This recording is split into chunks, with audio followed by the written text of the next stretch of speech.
Hello, good evening, and welcome to another episode of It's Okay with Tam Tam. Today, I'm going to be talking about being a single mom. As you all know, I am married, but I was a single mom for a good chunk of my oldest biological daughter's life. So I was a single mom from the age she was 1 until about 12. I got married when she was 12 years old. So one of the facts that I looked up, in the US, there's over 15 million children that are being raised by a single mother. And then there's about 3 million children being raised by a single father. So I didn't want to leave the single fathers out because I know that they are out there, but unfortunately, I can only speak on my experience as a single mother. So, like I said, I was a single mother. I was in my 20s and I got a divorce. Me and my ex husband were quite young and naive when we got married. And so we parted ways and I became a single mom. I was angry, scared, and frustrated. One thing kept saying I had to deal with the emotions of going through a divorce without frustrating my child or letting her in. That was kind of my mission. I don't think I've ever gave myself a reasonable amount of effort dealing with the divorce because I was trying to protect her and her feelings. So, I was mad at myself. I said I became a statistic as you for whatever thought pattern I was thinking at that time because there's single moms that, were like, I'm not going to find my dream husband and chose to do in vitro or whatever it may be. Now, granted, being a single mom is a extremely hard job because it is a constant job and you never, ever, ever get a break. Because not just being a parent, you don't get a break, but being a single mom is just the weight of the world falls on you. And that's how I felt. But as a single mom, once I got my divorce, I was um, very financially unstable, and I got an apartment, a one bedroom apartment, and my my parents gave me a twin bed, and I went to Walmart and bought some bins so we can put our clothes in the bin. And we had no table, we had nothing. So my mom gave me what she could out of her house, and that's how we got started. And it's very humbling to see where you come from and then put in the work and end up in a different spot. So also one of the things that I was very important for me was because I had a daughter. So now I have this daughter. Basically, when I gave birth to her, I was looking for some guidance, and I was literally like, they handed me my daughter, and I'm like, where is the instruction manuals? Like, what the heck am I supposed to do now? Like, I know nothing about being a mother. I don't know what to do. My mom's like, oh, don't worry about it. You'll figure it out. Instincts will set in, which true, they did, but it's still scary because now you have this life. And I'm like, I don't even know if I'm gonna be able to hear her when she cries, because when she's hungry in the middle of the night. Like, what am I gonna do when she gets sick? I'm just don't know what to do. And as a mother, you make mistakes. And I always tell my friends who um, became mothers after me, I said, if you don't kill them, you're doing good. I say that to be funny, but realistically, most moms are not trying to harm their children. So it's just to kind of ease up the burden. Like, it's gonna be okay. Like, you'll get through it. You'll make the best decisions that you can for your daughter, for your child, I should say. So being that I was a single mom, and we were extremely poor at the time. I didn't want her to see me give up on anything. So I wanted her to have the understanding that life happens. You're going to go through some stuff, but you got to fight and you got to push through it. That's just life. You have to push through it. And so one of the things I tell her is, through the storms, there's always going to be sunshine on the other side. And through your trials and tribulations, God will bless you on the other side. So those are the things that I was teaching her and telling her, but I had to put actions behind my words. So I decided to go back to school to get my master's degree, because I already had got my bachelor's degree before I had her. And so I decided I was going to go back to school to be an occupational therapist, because I was teaching, and financially it was doing a little better, but it wasn't where I wanted to be as a single mom. And the stress, and it just wasn't where I wanted to be. So I quit teaching and took a step back, and I started working at the hospital um, to kind of get an understanding of how the hospital setting was. And I applied to get into OT school, and I got into OT school. And I had the choices of two school, but I chose the more expensive school because I had my support near that school. So um my ex-father-in-law was a lifesaver. He was a huge help for me when my daughter was young. He watched her till she was 18 months old, which I understand a lot of single moms do not have um that fortune to have someone to be able to do that. But I was fortunate that he was there. He was retired, and he watched her. He took excellent care of her. He also helped me out with food because we were living on rice and beans. That's all I could afford. And he was able to give us some food when we needed, like meat and orange juice, because everybody knew she loves orange juice. She was like, she was like a person with their coffee. She had to have her orange juice in the morning, or she did not want to be talked to. She didn't want to be touched or anything. Like, give her orange juice, and she would have been fine after she got her orange juice. So, needless to say, also, my mom was there to help for things that I needed sometimes as well. But me and my mom, we did a lot of things together, go shopping for her, everything. We basically did it together. So I had an extra set of hands. Um, but I went through OT school, which was a struggle because you got to have study projects, putting your papers together. But I felt like I was neglecting her. And then, you know, the my classmates were able to hang out and do things. I was not. I was very limited on the amount of breaks or letdown time that you get when you're single, or if you're in a relationship, like a committed living relationship where you can have like what I have now. Sometimes if I just need like 10-15 minutes to myself, I can have my husband go get it. That was not an option as as a single parent. So it could be very stressful times at times. And another thing that I wanted to do was I wanted to protect, I didn't want my daughter, I wanted her to be a kid. Unfortunately, because of things that happened, I don't think she was able to really get a chance to be a kid. So I didn't want her to know a lot of the stuff that I had to go through or I had to do on the back end behind the scenes for her. So there's been plenty of times that I would put her to bed, go to bed. I would go in the closet and just cry my eyes out just because of just the stress, and because everything is on you, everything. And it can be very taxing at times. So once I finished OT school, living in South Florida, I just knew that financially I still was not gonna make it. Just being out of school, having student loans, having a child, having to get her in school and do all the stuff that I needed to take care of her. So I decided that I was going to find a place where I was gonna go that I was gonna feel like I was gonna make it. So me and my friend, she graduated OT school with me, and she talked it over with her fiance, and we all moved to Texas.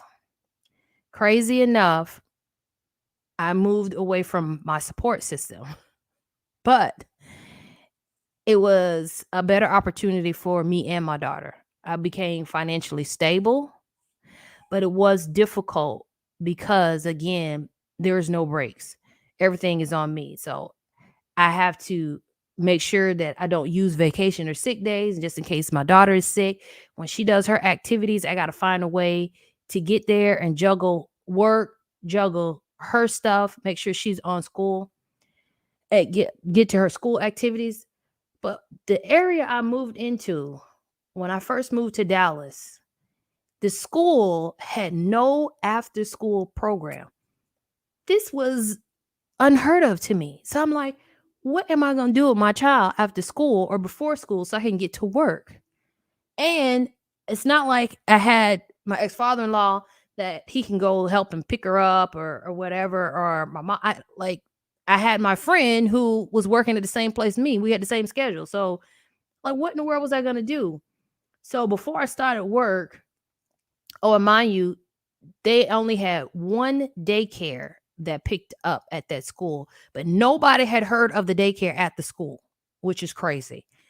So I don't know how my mom did it. She came the first week I had to go back to work, start work, and she came in and she found this daycare that would pick up my daughter and to and from school. All I had to do was drop her off. I don't know how she found it, but she found it, and thank you for that.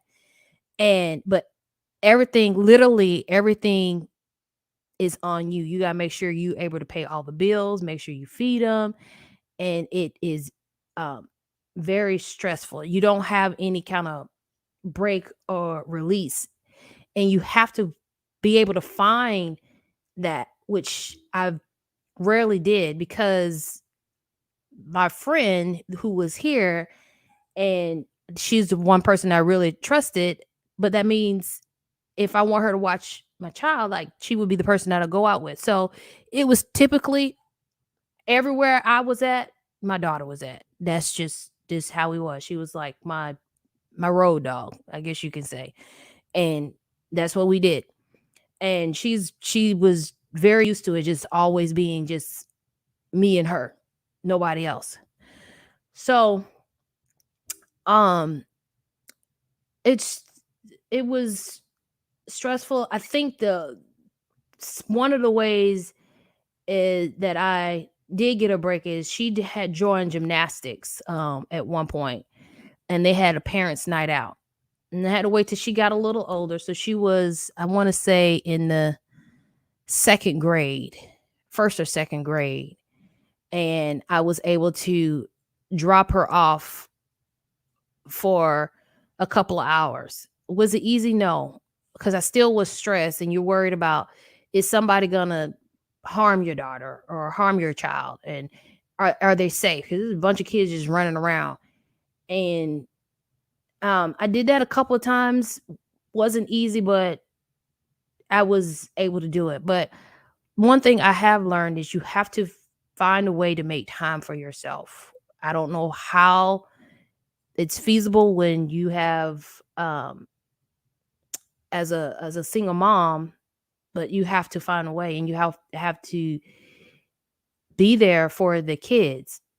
But I know, for one example, is I have a young lady. She is my Facebook friend, and her daughter actually goes to the same school of my daughter. And she's a single mom of three, and I don't know how she does it. She works, and she's at her kids are very busy with all kind of sports and activities, and she balances it. I hats off to her, because I don't know how she does it. She works and she does, and she is a very involved mom.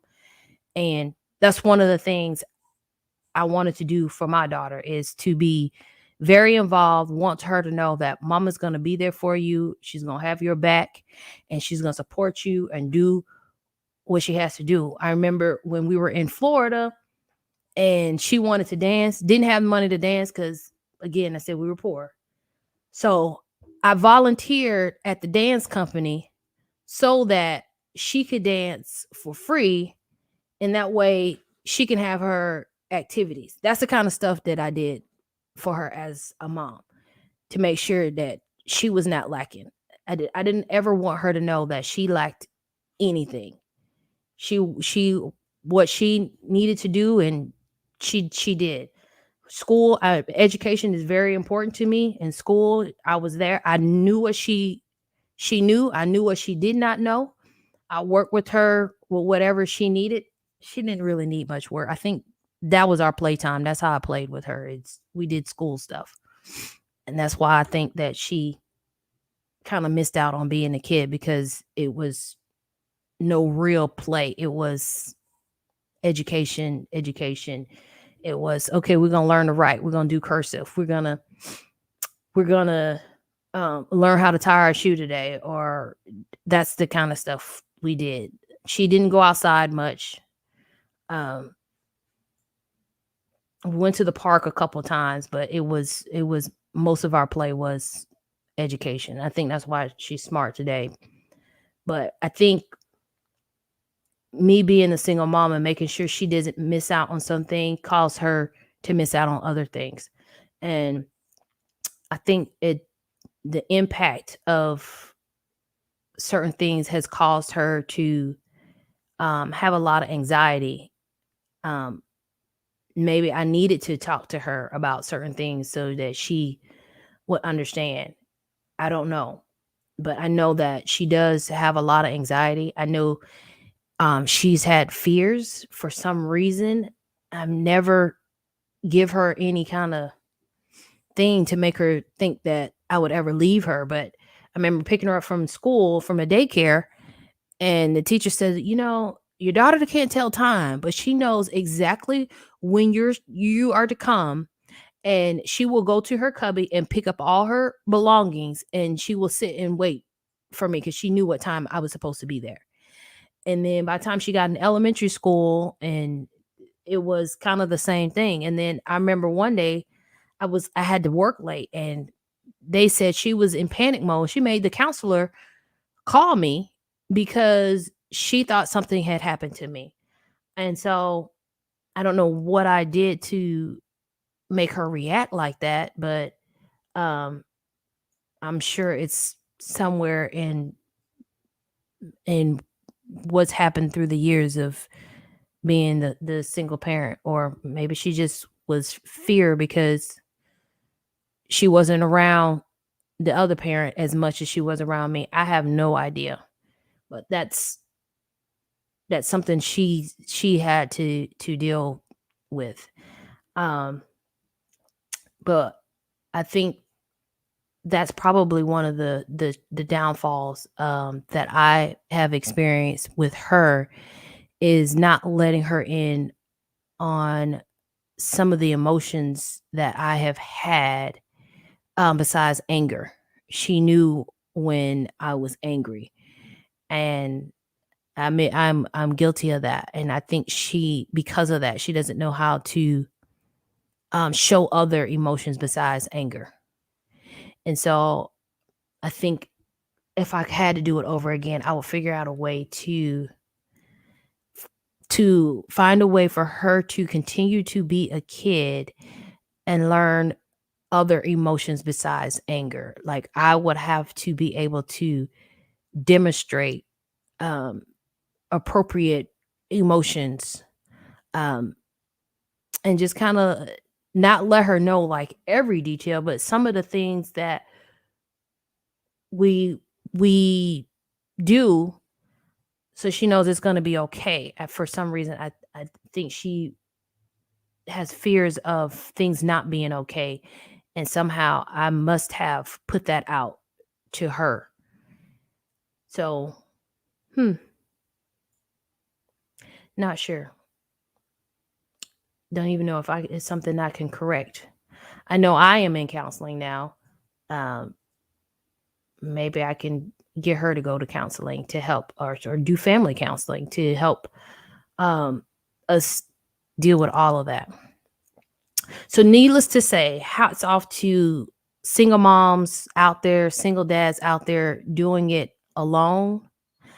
I'm sure there's some kind of support groups or play dates um, that can help people come together, because the movie Single Moms Club was a great thing. If you could find a group of friends that's like that, where everybody can go out, while one person babysits the kids, and that way you can rotate around, and that way you still can all go out together. Like, that is a great plan um, to do. Unfortunately, I didn't have that because I decided to move to another state to make it. But needless to say, we're I'm not super poor anymore, and my daughter ended up going to a great school, and I was able to support her talent of music. Whether she does that in college or not is up to her, but she has a wonderful talent of playing music, and I was able to support that. Even when she was trying to do sports that she really didn't want to do, I was able to be out there and have her back. But I think for the most part, Dallas has been pretty good for us to allow us to flourish. So again, hats off to anybody out there that's a single parent and is trying to make it. I would recommend, I'm sure there is some kind of Facebook group or something. Um, and then in the middle of this pandemic, I feel sorry for all the single parents out there that does not have a solid support system, because if the pandemic would have happened 10 years ago, I would have been screwed, because I wouldn't have no way to homeschool and be at work, especially since I'm working in the medical field. It was not going to work. I don't know what I would have done. So, any single parent, especially parents that are right now in this pandemic and trying to make it, um, hats off to you. Prayers for you that you get through this, and that the kids are okay. So we have a short session today. I'm going to let everybody be. Have a wonderful night. Remember to follow my Facebook page, like, comment, anything you have to say, anything you want to know, find out, ask questions, just let me know. Also, YouTube channel, It's Okay with Tam Tam. Website is up, but it's not finished. It's okay tamtam.com. There's no width on that one. But everything else is It's Okay with Tam Tam on YouTube and Facebook. Again, I will see you Tuesday. Hopefully, we'll have something a little bit lighter next Tuesday. So, you guys have a wonderful evening.